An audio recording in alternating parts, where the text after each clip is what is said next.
दिसंबर की कड़कड़ाती ठंड। सारा गांव सफेद कुहासे की चादर में लिपटा हुआ है। लोग ठंड से कांप रहे हैं और गरीबों के पास सर्दी से बचने का साधन भी नहीं है।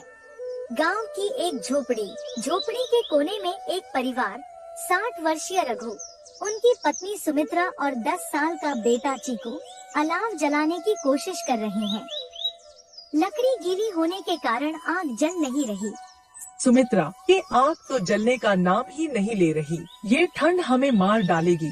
मैं क्या करूं रघु, लकड़ी इतनी गीली है कि जल ही नहीं रही। चीकू को देखो, उसके हाथ तो बर्फ हो गए हैं। माँ, भूख भी लग रही है, रोटी मिलेगी? बेटा, अब इस ठंड में खेत पर कुछ नहीं बचा। रोटी के लिए पैसे कहाँ से लाऊं? बाहर तेज हवाएं चलने लगती हैं। झोपड़ी की दीवारों में से ठंडी हवा अंदर घुस रही है। ये ठंडी हवा तो और जानलेवा है। रघु, कुछ करना पड़ेगा। इस तरह बैठे रहने से काम नहीं चलेगा। रघु सोचते हुए गांव के सरपंच के पास जाऊंगा, शायद कुछ मदद मिल जाए।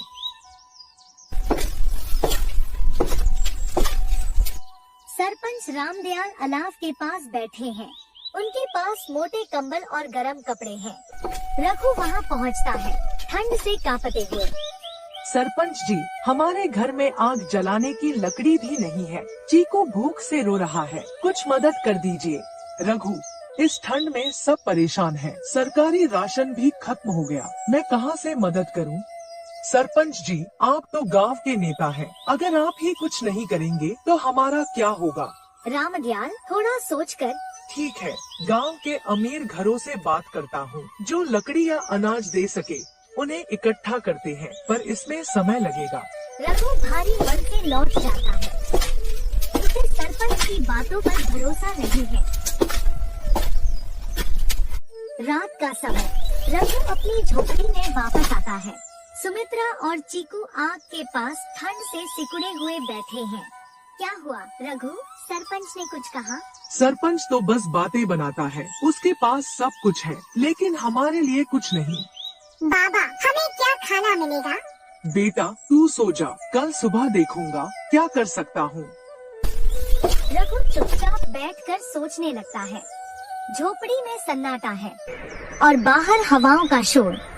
ठंड और गरीबी के बीच उनका संघर्ष जारी है। सुबह का समय, रघु चबूतरे पर खड़ा है।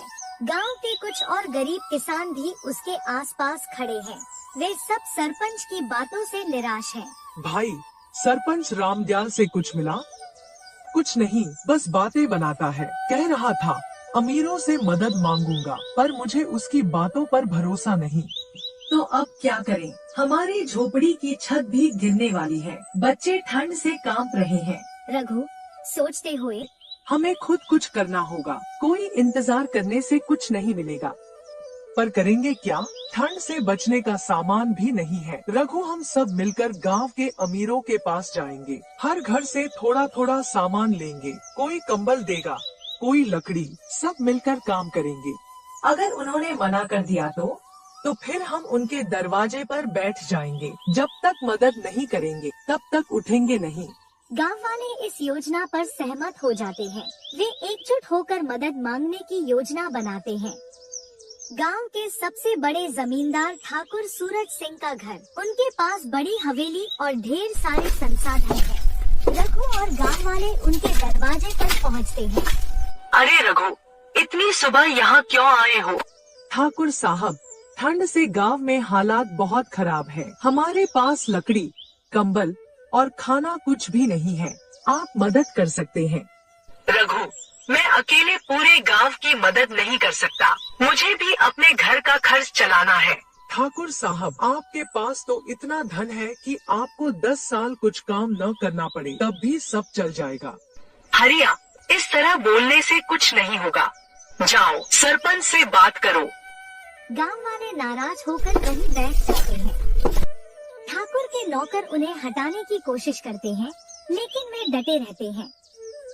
शाम का समय, गांव के दूसरे अमीर घरों से भी गांव वालों ने मदद मांगी, लेकिन अधिकतर ने मना कर दिया।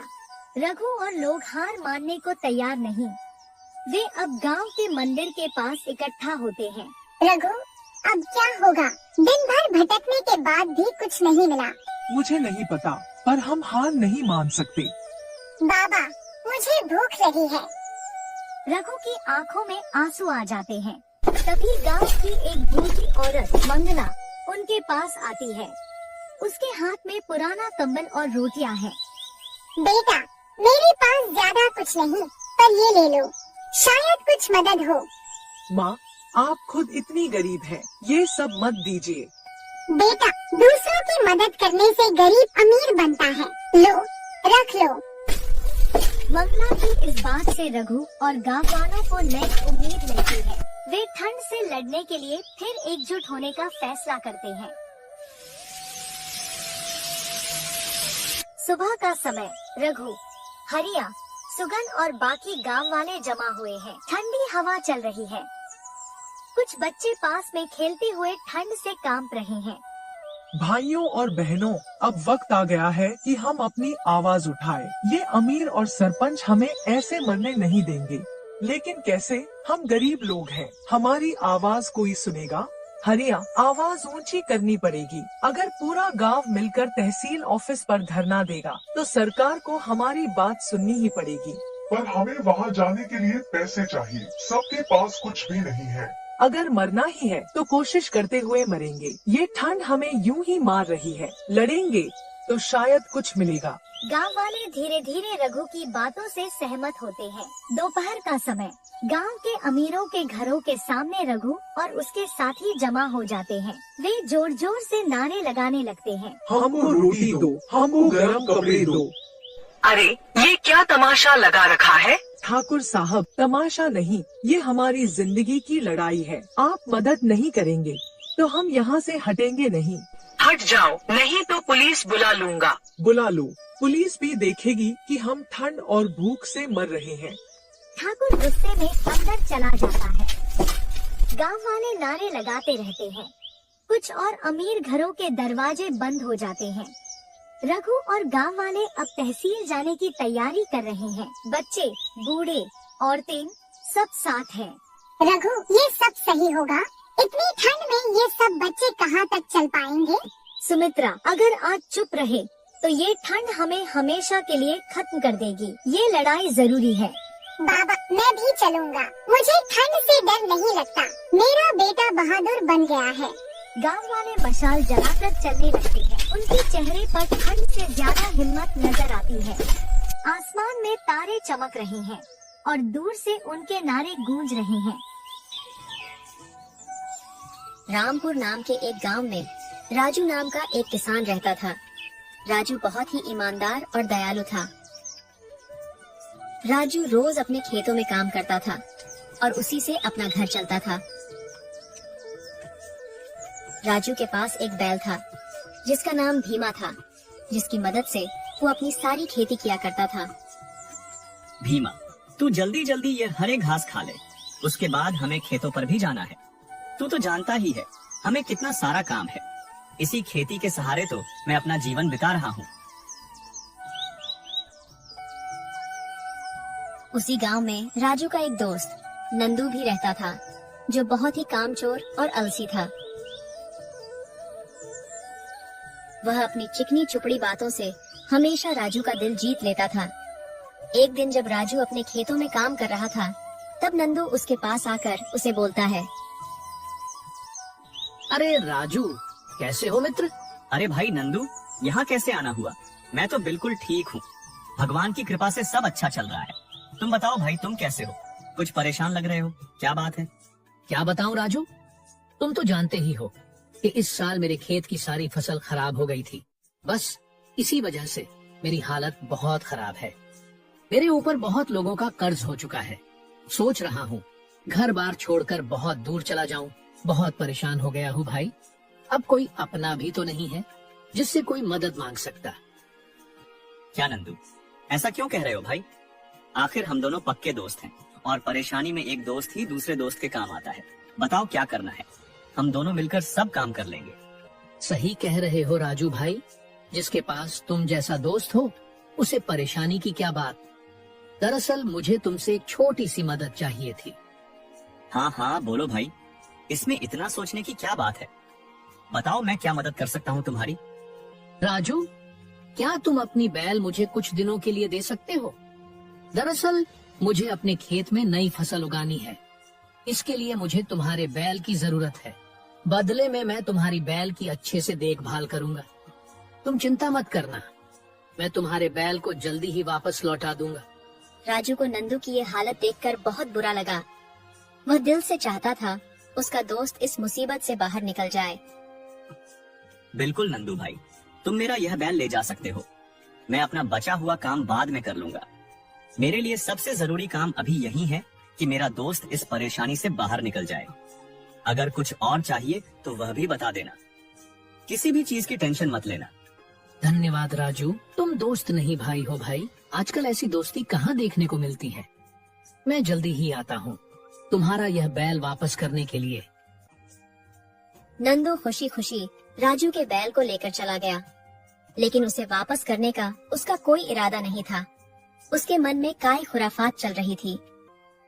अरे वाह, मैंने राजू को कितना आसान से मूर्ख बना दिया। वैसे भी वह तो सीधा साधा है। अगर ये बैल मैं उसको वापस ही ना दूं, तो वह मेरा क्या बिगाड़ लेगा। वह तो मुझसे पूछने की भी हिम्मत नहीं करेगा। क्यों ना मैं इस बैल को बेचकर थोड़े पैसे कमा लूं। इससे मेरे पैसे की सारी परेशानी खत्म हो जाएगी।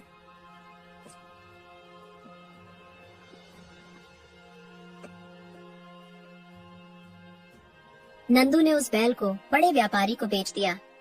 अरे वाह, आज तो मजा आ गया। इस बैल के तो अच्छे खासे पैसे मिल गए।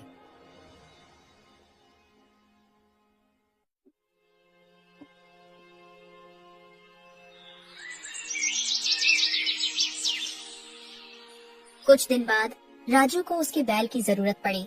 उसकी फसल काटने और नई फसल उगाने का वक्त आ गया था और उसके पास दूसरा कोई साधन नहीं था। काफी दिन हो गए नंदू को मेरा बैल ले गए। अब तक तो उसका काम हो गया होगा। वह तो आया नहीं मेरा बैल वापस करने। चलो कोई बात नहीं, मैं उसके पास जाकर अपना बैल ले आता हूँ। राजू तुरंत ही नंदू के घर पहुँच जाता है। अरे नंदू भाई, तुमने कहा था मेरा बैल कुछ दिनों में लौटा दोगे। तुम्हारा काम हो गया हो तो अब मैं अपना बैल ले जा सकता हूँ ना? मुझे भी अपने खेत में काफी काम करना है। राजू भाई, अब मैं तुम्हें क्या बताऊं? वह बात यह है कि तुम्हारा बैल अभी थोड़ा बीमार है। ठीक हो जाने दो उसे, फिर मैं उसे पहुंचा दूंगा तुम्हारे पास। राजू को अपनी बैल की चिंता होने लगी। उसने सोचा कि अगर उसका बैल बीमार है तो थोड़ा इंतजार करना ही ठीक होगा। राजू ने उसकी बात पर भरोसा कर लिया और वापस लौट आया और उसने अकेले ही अपने फसल को काटा। कुछ दिन और बीत गए, लेकिन नंदू ने अभी तक उसका बैल वापस नहीं लौटाया था। राजू को खेत की जुताई के लिए उसकी बैल की जरूरत थी, इसलिए वह फिर से नंदू के घर गया। नंदू, मुझे अपनी बैल की जरूरत है भाई। मुझे मेरा खेत जोतना है। क्या मेरा बैल अब ठीक हो गया है? क्या राजू भाई, मैंने उसे अभी अभी बाहर चरने के लिए भेजा है। एक काम करो, तुम कल आना। राजू को नंदू की बातों पर थोड़ा शक हुआ, लेकिन उसने एक दिन और इंतजार करने का निर्णय लिया और वहाँ से चला गया। रास्ते में उसे एक बूढ़ा मिला जिसने राजू को बुलाया और बोला, राजू बेटा, मैं तुम्हें रोज नंदू का घर जाते हुए देखता हूँ। शायद तुम्हें पता नहीं है कि नंदू ने तुम्हारी बैल एक बड़े व्यापारी को बेच दिया है। मैंने दूसरे गांव के एक बड़े व्यापारी के साथ देखा था। बेटा, तुम्हें उस दुष्ट नंदू की बातों में नहीं आना चाहिए था। बूढ़े आदमी की बातें सुनकर राजू की आंखों में आंसू आ गए। बाबा, मैंने तो नंदू को अपना सच्चा दोस्त माना था, लेकिन उसने तो मेरी दोस्ती का फायदा उठाया है। पर अब मैं ऐसा नहीं होने दूंगा। वह मेरा बैल खुद वापस लौट आएगा। बाबा, क्या आप मेरी एक मदद कर सकते हैं? हाँ बेटा, बताओ मैं क्या कर सकता हूँ? राजू उस बूढ़े आदमी को सारी बातें बता देता है कि उसे क्या करना है और फिर अपने घर चला जाता है। कुछ देर में नंदू उसी रास्ते से गुजर रहा था। तभी वह बूढ़ा आदमी उसे देखता है और अपने पास बुलाता है। क्या बात है बाबा, आपने मुझे इस तरह रोक करके क्यों बुलाया? हाँ बेटा नंदू, बात ही कुछ ऐसी है। मैं कई दिनों से देख रहा हूँ राजू रोज तुम्हारे घर पर किसी बैल के लिए आता है। हाँ बाबा, पर बात क्या है? बेटा अभी थोड़ी देर पहले मैंने उसे किसी से बात करते सुना है कि उसे यह बैल को उसे एक साधु महात्मा ने दिया था और कहा था कि जिसके पास भी ये बैल रहेगा उसकी खेत फसल से लहलहाती रहेगी और उसके खेत में कभी सूखा नहीं पड़ेगा। क्या क्या बात कर रहे हो बाबा? हे भगवान, हाँ मैंने क्या कर दिया? जरा से पैसे के लिए मैंने अमीर बनने का मौका गवा दिया। अभी जाकर उस बैल को वापस ले आता हूँ। बस उस आदमी ने उस बैल को कहीं बेच न दिया हो। नंदू उस बैल को लेने उस व्यापारी के पास पहुंच जाता है। जब वो उस बैल देखता है तो उसकी जान में जान आती है। चलो यह तो अच्छा है कि इस व्यापारी ने उस बैल को बेचा नहीं, लेकिन अब मैं बैल को लेकर जाऊं कैसे? हाँ भाई नंदू, मैं तुम्हें ये बैल देना तो नहीं चाहता क्योंकि ये 10 आदमियों का काम अकेला ही कर देता है मेरे खेत में। लेकिन फिर भी अगर तुम इसे लेना चाहते हो तो मैंने इसका एक उपाय निकाला है। मैं तुम्हें बैल तभी वापस दूंगा जब तुम मुझे इस बैल के 3 गुना पैसे दोगे। मंजूर है तो बोलो। बेटा नंदू, यह 3 गुना पैसे तो बहुत कम है उस दौलत के सामने जो इस बैल से मुझे मिलाने वाली है। जल्दी से इसे पैसे दे और निकल जाए यहाँ से। ठीक है भाई, मुझे यह सौदा मंजूर है। नंदू उस व्यापारी को पैसे देकर वहाँ से निकल पड़ता है। नंदू उस बैल को लेकर घर पहुँचा ही था कि राजू वहाँ आ जाता है। नंदू भाई, लगता है मुझे आज मेरा बैल मिल ही जाएगा। अरे राजू भाई, हाँ हाँ, तुम बिल्कुल सही समय पर आए हो। मैं तो इसे लेकर तुम्हारे पास ही आ रहा था। अच्छा हुआ कि तुम आ गए। लो, अब ले जाओ अपने बैल को। अब राजू अपने बैल को लेकर खुशी खुशी वहाँ से चला जाता है और नंदू मुंह ताकता रहता है।